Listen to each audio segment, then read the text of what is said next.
नमस्कार दोस्तों, मेरा नाम है गोपाल और आप देख रहे हो द सेकंड ओपिनियन। तो आज हम बात करेंगे कि क्या आजकल जो मीडिया में नैरेटिव चल रहा है पर्टिकुलरली महाराष्ट्र, तो क्या सच में मोदी जी इस बार चुनाव महाराष्ट्र में कम सीटें ला रहे हैं या सच में मोदी जी इस बार चुनाव हार रहे हैं। तो मैं कुछ तथ्यों के साथ आपसे बात करना चाहता हूँ। तो दोस्तों देखिए, आप मैं मोदी जी को भगवान का अवतार या कुछ और ये सारी चीजें नहीं बोलूंगा, लेकिन अगर आप कुंडली विश्लेषण अगर करोगे मोदी जी का, तो एक बात तो सही है, जो आपको जो हम जो बोलते हैं ना कि कुछ चीजें आपको ऑब्जर्व करनी पड़ती है, अगर वो चीजें आप ऑब्जर्व करोगे तो आपको एक चीज मैं बताना चाहूंगा कि 2014 में जब मोदी जी शायद ही किसी को पता थे, तब भी मोदी जी 282 सीटें चुन के आए।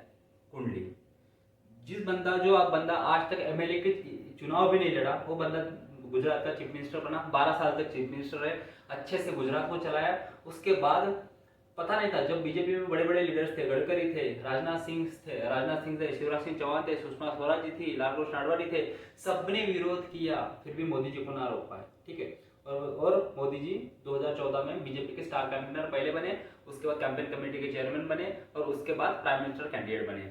उसके बाद मोदी जी ने क्या किया, 2014 में बीजेपी की 282 सीटें, तो 2014 में 82 सीटें आने के बाद सबसे पहले हम डिस्कस करेंगे 2019। तो 2019 में मंगल ग्रह की मंगल दोष मोदी जी को चल रहा था। हाँ, मंगल किसका प्रतीक होता है, तो मंगल प्रतीक होता है आर्मी का, मंगल प्रतीक होता है मिलिट्री का। तो मोदी जी पे आरोप लगाया गया चौकीदार चोर है। चौकीदार क्या है, तो चौकीदार इज अ फोर्स। ठीक है, वो भी मंगल ग्रह का प्रतीक है। तो बीजेपी चुन के मोदी जी चुन के आए। 2024 में मोदी जी की कुंडली में चंद्र ग्रह भारी है।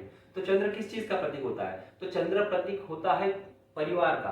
तो इस बार मोदी जी पे आरोप लगाया गया कि मोदी का परिवार में, तो सब लोगों ने कहा कि मैं भी मोदी का परिवार। तो जो सारे लोगों को मैं फॉलो करता हूँ, पीवी नरसिम्हा राव हो या फिर अलग अलग एस्ट्रोलॉजर्स हो, तो एस्ट्रोलॉजी इज अ साइंस। वो 100% कभी नहीं होती, बट एस्ट्रोलॉजी 60%, 70%, 20% ये प्रेडिक्शन रेट होता है। तो उनके मुताबिक अगर हम देखें तो मोदी जी इस बार कम से कम 300 प्लस माइनस 10 सीटें लाएंगे। 280 282 सीटें 2014 में आएगी, तो सब 282 और 303 के बीच में मोदी जी का इस बार परफॉर्मेंस रहेगा। क्योंकि दोस्तों ये एक चीज याद रखना कि इस बार जो नैरेटिव विपक्ष चढ़ा रहा है, इस बार जो नैरेटिव विपक्ष चला रहा है, वो संविधान के नाम पे हो, या फिर मोदी जी संविधान चेंज कर देंगे, या फिर मोदी जी आरक्षण चेंज कर देंगे, या फिर 400 सीटें आने के बाद मोदी जी ये कर देंगे वो कर देंगे, ऐसा कुछ होने वाला नहीं है। संविधान में चेंजेस अगर सबसे ज्यादा किसने किए है, तो कांग्रेस पार्टी ने करी है। 42nd कॉन्स्टिट्यूशन अमेंडमेंट एक्ट, जिसे मिनी कॉन्स्टिट्यूशन भी कहा जाता है, वो इंदिरा गांधी ने लाया 1971 में। तो इतना याद रखना दोस्तों कि मेजोरिटी कितनी भी बड़ी हो, देश की डेमोक्रेसी वाइब्रेंट है, उसमें कोई चेंज नहीं कर सकता है। हमारा सुप्रीम कोर्ट देश का बहुत ज्यादा एक्टिव है, उसमें procedure established by law and due process of law, दोनों चीजें फॉलो की जाती है। Basic structure of the constitution follow change नहीं किया जा सकता।